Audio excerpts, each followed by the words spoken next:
القرآن پښتو ژباړه، تفسیر او زده کړه. سید ګران اغا کتابتون یې وړاندې کوي.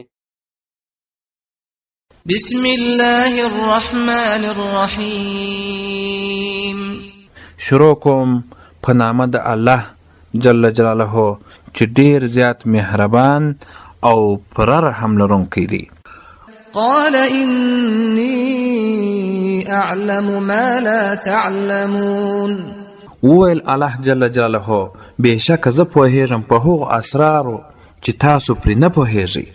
وعلم آدم الأسماء كلها ثم عرضهم على الملائكة فقال أنبئوني بأسماء هؤلاء إن كنتم صادقين.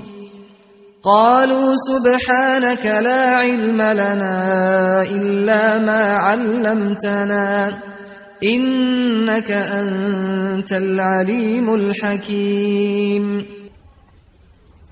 او شول الله جل جلاله آدم علیه السلام ته نومونه ټول د لوړو شانو او د مځکې د شانو بیا ور وړاندې کړل هغه ټول شان ملایکو ته. نو ویل خبر راکړئ تاسو ماته په نومونو د دې شیانو سره که یاست تاسو رښتیا ویونکي په خپلې دغې وینا کې. نو ویل ملایکو نسبت د پاکۍ کو تا ته نسته هیڅ علم موږ لره مګر په هغه شي چې ښودلی دی تا موږ ته بېشکه ته همدا ته ښه عالم او ښه د حکمت خاوند یې. قال يا آدم أنبئهم بأسمائهم فلما أنبأهم بأسمائهم قال ألم أقل لكم إني أعلم غيب السماوات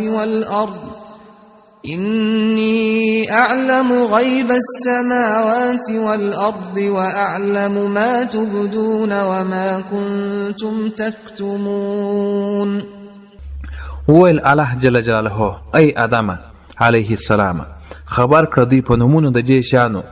نو کله چې آدم علیه السلام خبر ورکړ دوی ته په نومونو د هغو شیانو وویل الله جل جلاله آیا نو ویلي ما تاسو ته چې بېشکه زه پوهېږم په پټو شیانو د اسمانونو او د مځکې او پوهېږم په هغه شیانو چې ښکاره کوئ یې تاسې په ژبه او په هغه شیانو چې تاسې یې پټوئ یعنې په زړونو کې. وَإِذْ قُلْنَا لِلْمَلَائِكَةِ اسْجُدُوا لِآدَمَ فَسَجَدُوا إِلَّا إِبْلِيسَ أَبَى وَاسْتَكْبَرَ وَكَانَ مِنَ الْكَافِرِينَ.